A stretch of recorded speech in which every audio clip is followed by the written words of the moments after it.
Now at 5, game day in Arizona. The fans and band just gave the Ducks a big send-off as they head to the stadium. We'll check in live with less than an hour to tip off. Plus, the Zags right now are in a tight fight for their chance to go to the championship. Landslide troubles in southwest Portland. Locals are desperate for dry weather. Brian Brennan will let us know in his forecast if that is finally on the way. And a Portland community shaken after a thief steals an SUV. But find out what was inside the car that has neighbors on edge. This is KGW News at 5.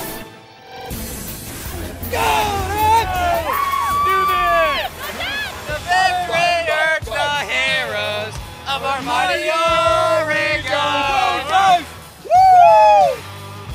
Oh yeah, with just under an hour to game time, the fans are pretty fired up, more than ready to see their team on the national stage. Welcome to KGW News at 5. I'm Tracy Berry. The Ducks take on North Carolina in the Final Four tonight, hoping for a shot at that national championship. We have live team coverage. We're hanging out with both Duck and Zag fans in Eugene and Portland. But first, let's go live to where it's all happening, Glendale, Arizona, and our Joe Donlin in Orlando Sanchez. Gentlemen, it looks like it's crazy down there. It's been a great day, Tracy, and a beautiful day too. This is what Duck fans loved when they came down here. Sunny, warm. It has just been a great day, and there's so many things for fans to do around here. Orlando, it's been a great day. Yeah, that's what it's all about. This is what people have waited so long to be a part of. And I know right now behind me it looks like a ghost town, but it was a sea of humanity a couple of hours ago with the fan fest and even just trying to get through the front door to watch this first game. They were lined up deep trying to get in. In fact, the first game had started and there were still hundreds and hundreds of people waiting to get in. But having been on these trips, Orlando, where the football teams played in national championships, half the fun is the pregame part. Yeah. And we got to see a little bit of that today. As we said, the Fan Fest is just gigantic. Thousands of people milling about, playing games and having a great time. We also found a party over across the street. The Oregon Athlete Foundation sponsored this. They help former Duck athletes. And organizers said they sent out an email, got 200 responses from across the country. They couldn't believe how many people wanted to come. A lot of familiar faces. And I asked some of them what it means to be here at the Final Four. Oh, it's awesome. It's a once-in-a-lifetime experience, and I'm so excited and grateful to be here. It just means we've arrived. I mean, obviously, we've had some success over a course of some years, but now we're obviously in the upper echelon. Really compete for national championships every year, so it's good. So I was a manager actually with the 95 team that was the first team that made the NCAAs in 30-some years.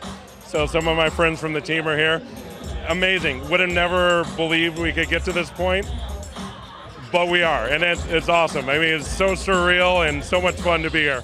It kind of makes you feel dumb. It's unbelievable. It brings me to tears sometimes, seeing the growth and what has happened to athletics at Oregon.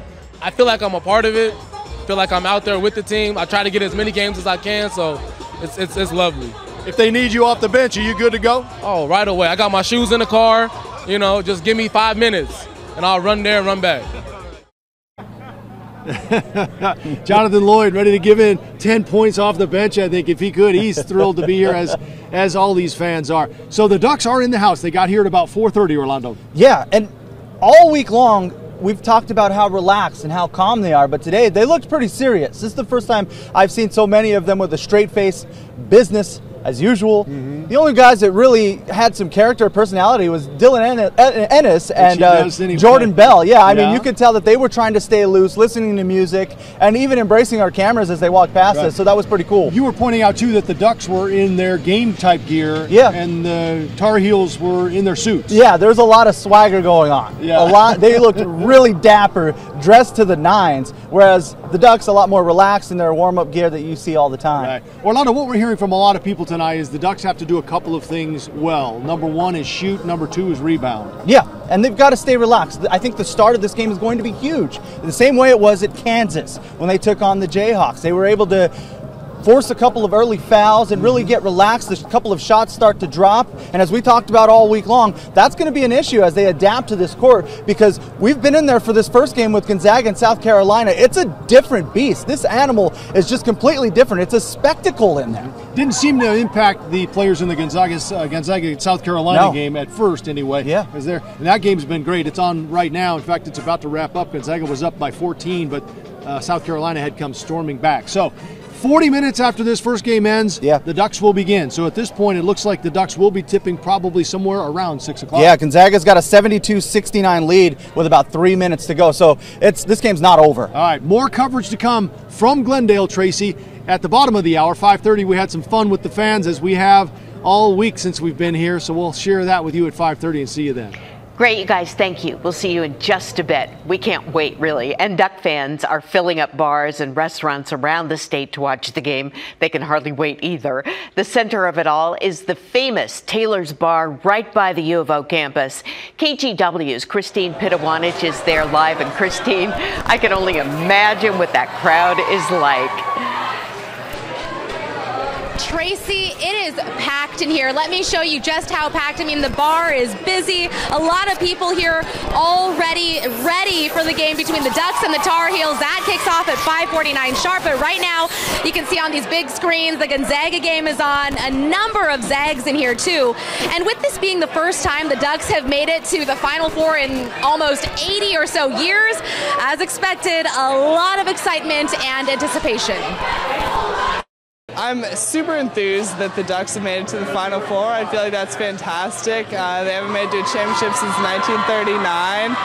So for me, that's really ecstatic, like, to be that in that year. And you can hear the cheering, I think. A lot of people here also keeping an eye on what's happening between Gonzaga and South Carolina. They say they want to know who the Ducks will face if they win. And if you ask some of the Ducks fans in here, all of the Ducks fans in here, they're pretty sure that's going to happen. Tracy? Well, we can't wait either. Thanks so much, Christine. We'll check back with you a little bit later on. And as Christine mentioned, they're watching the Zags game right now, and it's a close one. The Zags are battling it out with South Carolina right now in Arizona. Right now, it's 71-74 Zags. There's only about 2 minutes left in the game. Oh, my gosh. The Zags closed out the first half with a 9-point lead over South Carolina. They've consistently beat the Gamecocks at the boards, but just in the last few minutes, South Carolina has made an unanswered run, taking away, any big lead that the Zags had. So we'll keep an eye on that. There are, of course, lots of Gonzaga fans here in Portland, and boy, were they excited about their team. A bunch of people gathered for a watch party at Grixton Brewing tonight. KGW's Art Edwards joins us live from Southeast Portland. Art, they must be so nervous at this point. Oh, man. Yeah, it's like everybody's biting their fingernails right about now. It was, it's been crazy in here because for a while they were all excited because they had a big lead, and now the game has gotten tight. Just a couple of minutes left. We have some video of what it was like in here earlier when the fans were just going crazy. Grixton Brewing packed with people wearing the colors of Gonzaga. One of the founders of this place, as it turns out, went to Gonzaga. So he jumped at the chance to hold this Final Four watch party. Some of these fans got here hours before the game started just to get the best place. Their team hasn't disappointed them. The Zags started to take control. Fans went wild. They're excited about this team making this good run in the tournament.